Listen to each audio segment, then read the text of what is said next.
Okay, so moving on, we were gonna test the um, enemies enemy spawner. So let's get to it.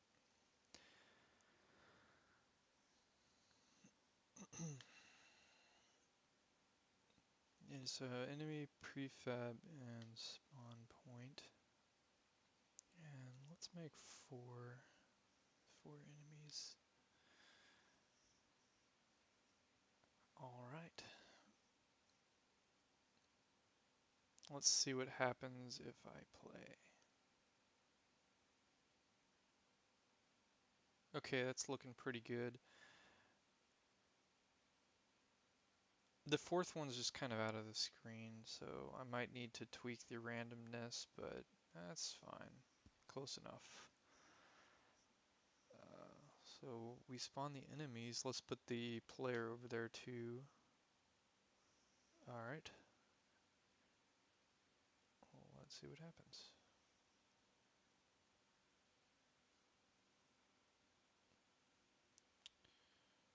Is local. There's something wrong with my bullet. It's like disappearing.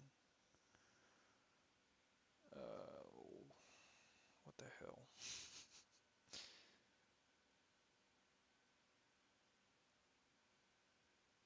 Probably don't need a capsule collider on the gun. Yeah, I do not need that.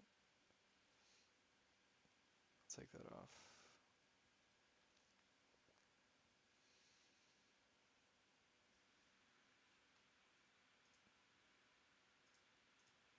So let's see what happens.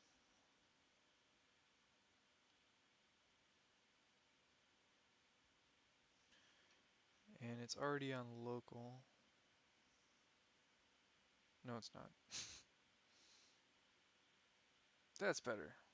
And you can see it's damaging the player. Oh, that's kind of weird. Hold on. Yeah, that's not right. Oh, okay. I have to fix that. Yeah, let's take it out of play mode and see what's going on there with the health bar canvas.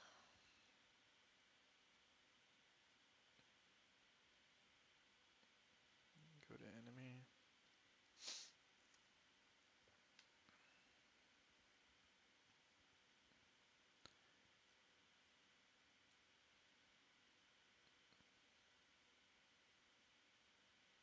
It's probably under the foreground. Something's wonky.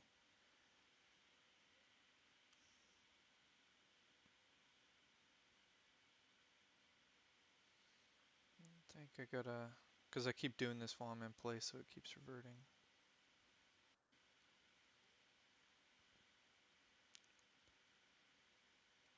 No, that's not it.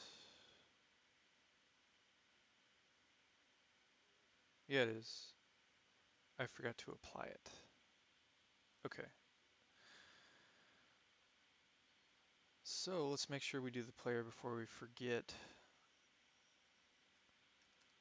So I'll change that, and I'm going to make sure that this is unchecked. It is.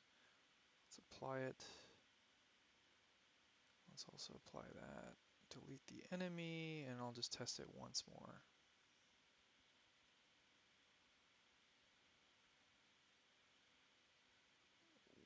Oof.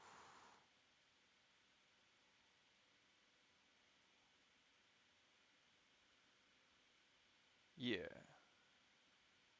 It should destroy the enemy. Um, I think the health is not on destroy on death.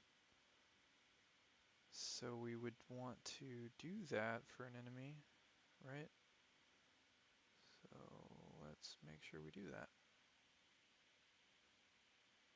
We have is enemy true. So if enemy is true, then we should destroy on death. Are we not doing that?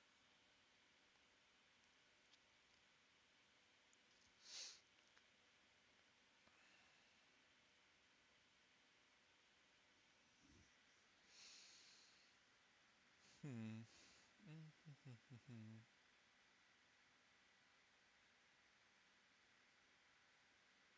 I mean, I guess we could set this variable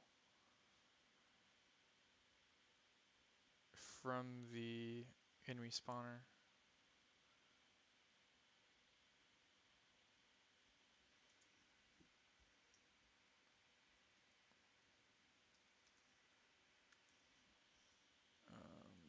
I'm just trying to test it.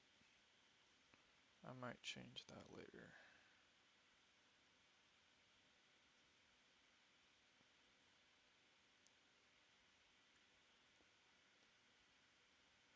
No, this one.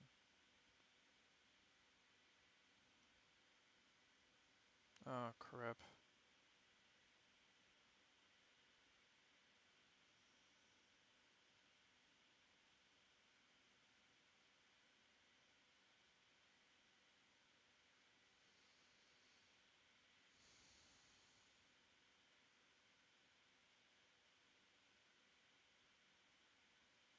I forget what I was.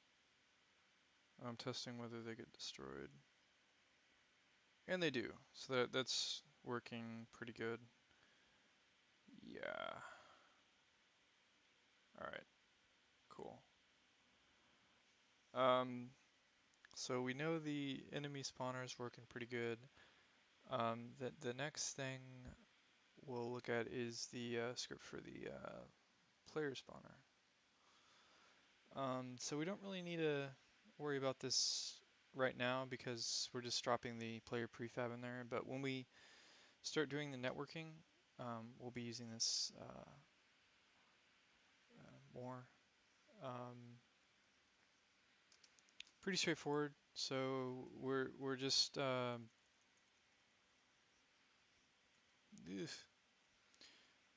figuring out what the spawn points are, so we're going to pass those in here. That's all this is doing really. So those spawn points that we made earlier, we're going to want to make a reference to them. So this is just kind of illustrating that you can have your own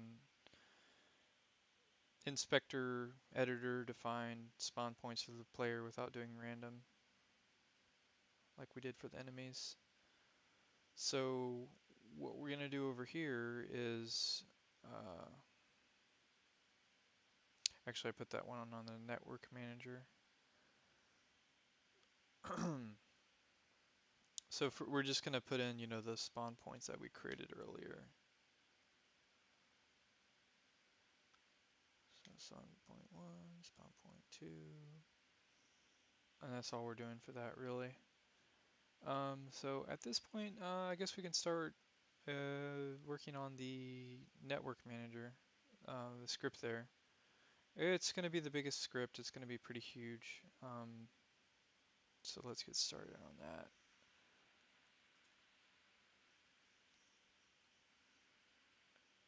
All right, so let's get defining our variables at the top that are public first. So this is going to be a singleton instance. So that's how we can grab it without creating it. We're going to have a canvas.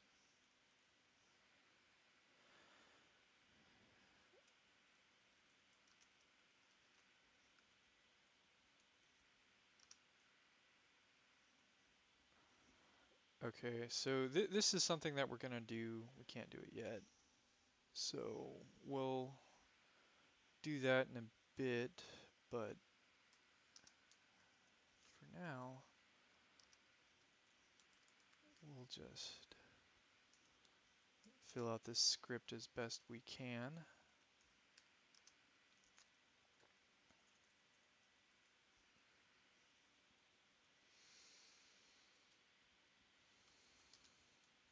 So wake's a lot like start, but it happens before start. We're going to do that for the singleton stuff. This is useful for when you're switching scenes and you don't want to destroy the game object. We really don't have to worry about that for this example because we're just going to have one scene. But if you didn't want to do that and you want to have the join game on a separate scene than the actual game, then this would come in handy.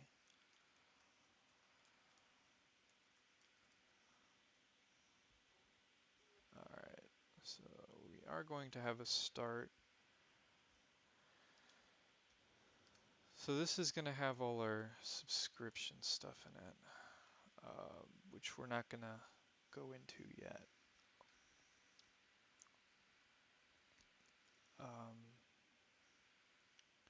We're not going to have an update. Let's create another method here called join game. So this will get called when they fill in their player name and they click the join game button.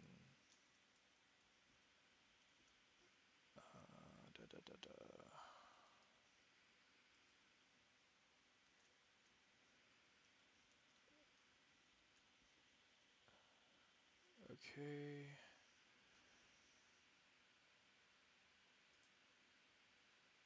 So this is going to be a thread basically.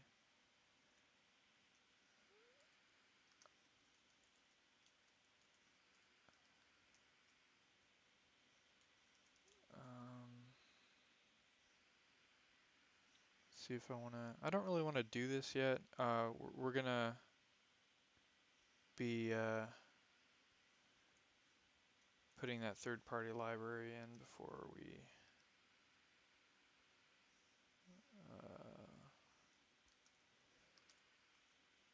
go into detail on this one yet.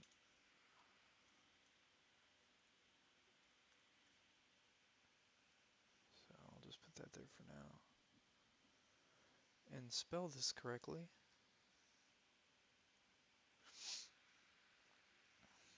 We're going to have a bunch of commands that we send to the server, but I think we can skip over that for now. I'm just going to put a region there for it.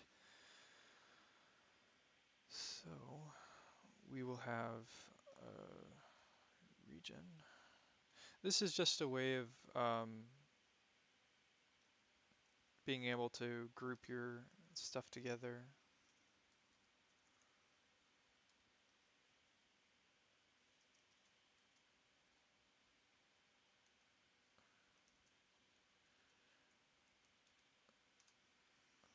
So then we'll have a region for listening for stuff from the server.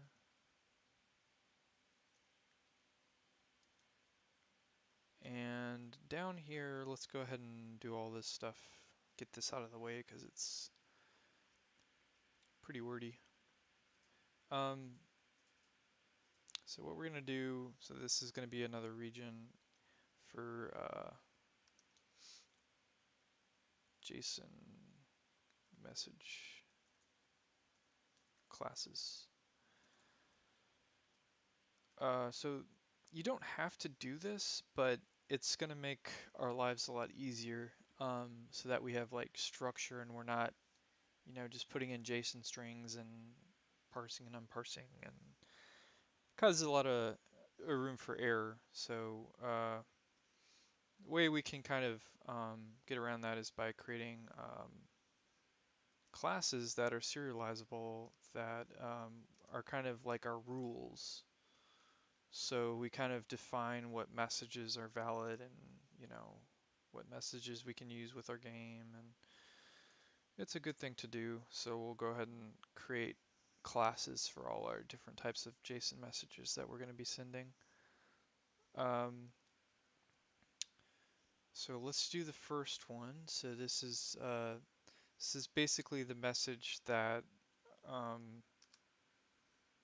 happens when the first person joins, basically. So yeah, we click the join game and we want to play the game, so we're going to send our server a message about that with all the information that the server is going to need to get the game going.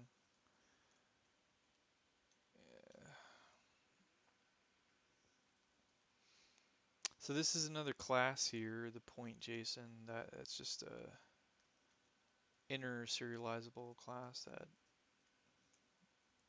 is going to be defined in a bit.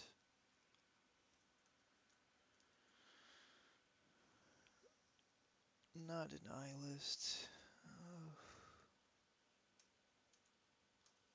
just a generic one. Enemy spawn points. So we're telling our server where the spawn points are because I think it's nicer to be able to kind of configure all that stuff on that editor instead of like manually defining it on the server. So that's why we're doing that. And the way that we're going to do it, I'll go into more detail in a little bit, but basically we're going to have like a master client, which is, in this definition, it's basically just the first client that joins the game. And that client will kind of pass this additional information. They'll all pass the information, but on the server there's going to be logic to check whether it's the first client, and if it is, it's going to actually use this information.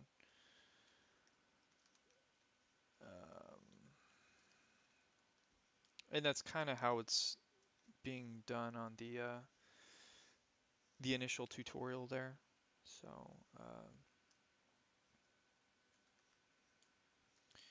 I'm running kind of long. I'm just going to finish up this class definition here, and kind of just put in, the part to get started on the point JSON, just so that we finish without any compiler errors.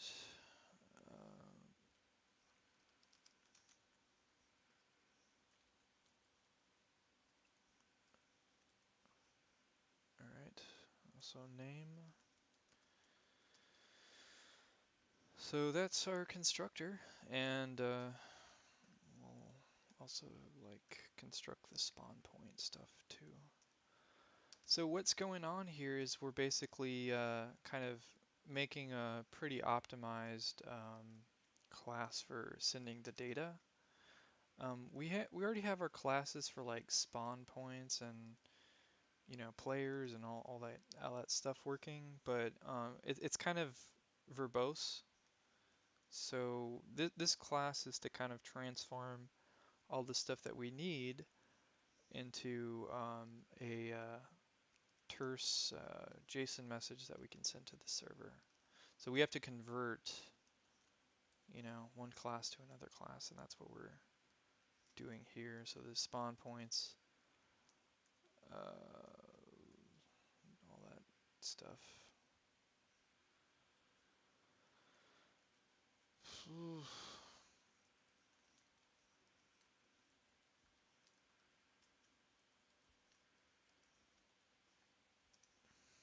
So next we're going to do the enemy spawn point. I can probably just, it's very similar.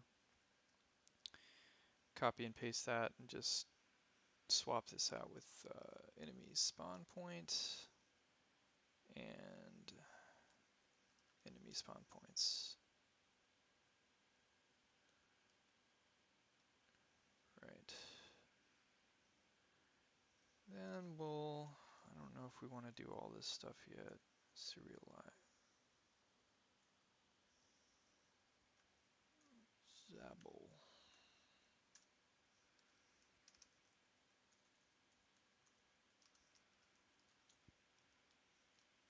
I wonder if I can get away with this. I can't. I have to do the constructor.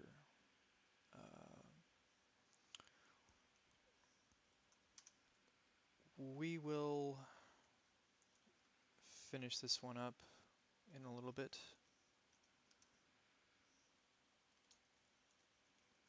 But I think I need to finish this video. Do I have any console errors? I have one. Okay, I need to import the UI.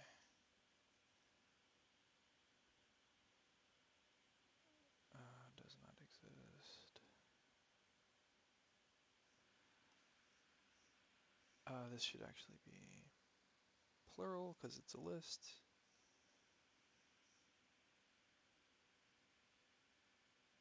Cool. Okay. Well, let's continue in the next video.